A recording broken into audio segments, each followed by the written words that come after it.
Bonjour à toutes et à tous. Aujourd'hui, on va s'intéresser à un truc assez énorme qui se passe en ce moment même dans nos services publics. Vous connaissez France Travail, bien sûr, l'ancien Pôle emploi. Eh bien, figurez-vous qu'ils sont en train de se lancer à fond dans l'intelligence artificielle et ça va très très vite. La question c'est est-ce que c'est juste un petit coup de jeune ou est-ce qu'on est face à une vraie révolution? C'est ce qu'on va décortiquer ensemble. Alors voilà comment on va procéder. D'abord, on va planter le décor. Où en est l'IA aujourd'hui? Ensuite, on zoome sur le cas de France Travail, qui est vraiment un cas d'école. On parlera aussi de la place de l'humain dans tout ça, c'est crucial.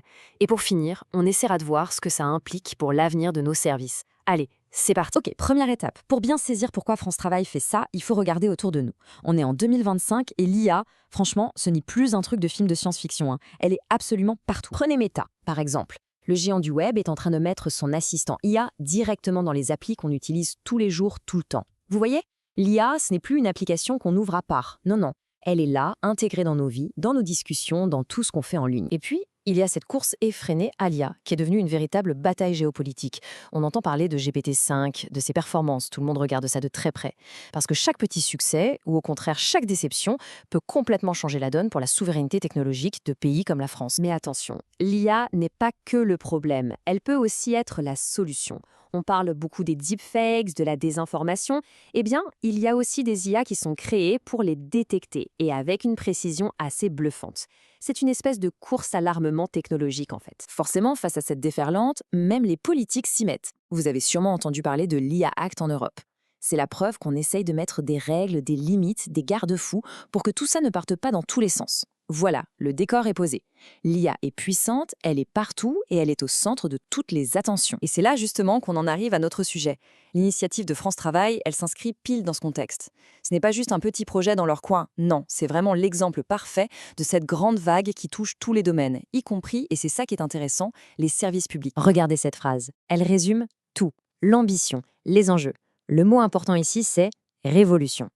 On ne nous parle pas d'un petit ajustement technique, on nous parle d'un changement capable d'avoir un impact énorme, direct, sur la vie de millions de personnes. Alors, pour être tout à fait transparente, les informations qu'on va décortiquer aujourd'hui viennent d'un article vraiment fouillé de Didier Taormina.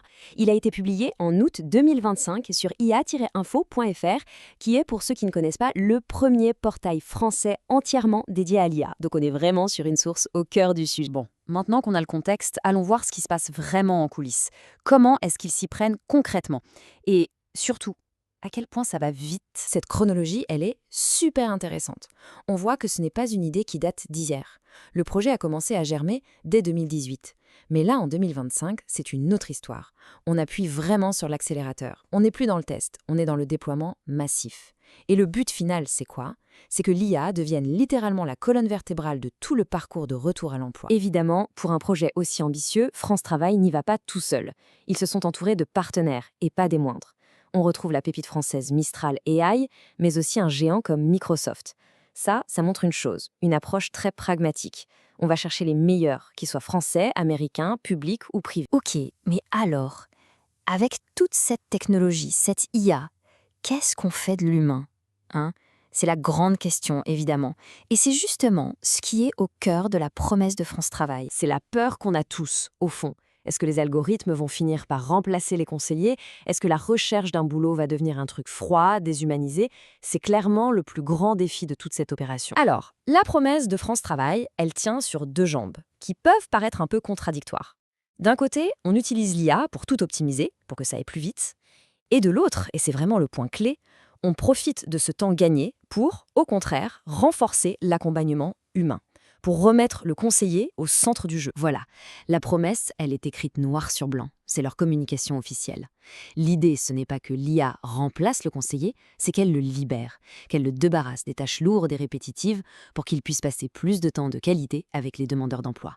La technologie au service de l'humain. C'est ça le pari. Bon, pour conclure, essayons de prendre un peu de recul. Parce que ce qui se passe à France Travail, en réalité, c'est sans doute juste un avant-goût de ce qui nous attend tous. Oui, il y a de fortes chances que cette transformation serve de modèle. Pensez-y, les impôts, la santé, l'éducation, tous les grands services publics ont le même problème. Comment faire mieux, plus vite, tout en améliorant le service qu'on rend aux gens? La réponse que France Travail essaie de construire, ce mélange d'IA et d'humain, c'est certain, elle va être observée à la loupe. Et on va se quitter là-dessus avec une dernière question. Parce que le projet France Travail, c'est une étape, c'est sûr, mais ce n'est que le début. La vraie question, elle nous concerne tous. Est-ce que nous, en tant que société, en tant que citoyens, on est prêts pour cette nouvelle ère, pour ces services publics dopés à l'intelligence artificielle? Le débat, lui, il ne fait que commencer. Merci de m'avoir écouté.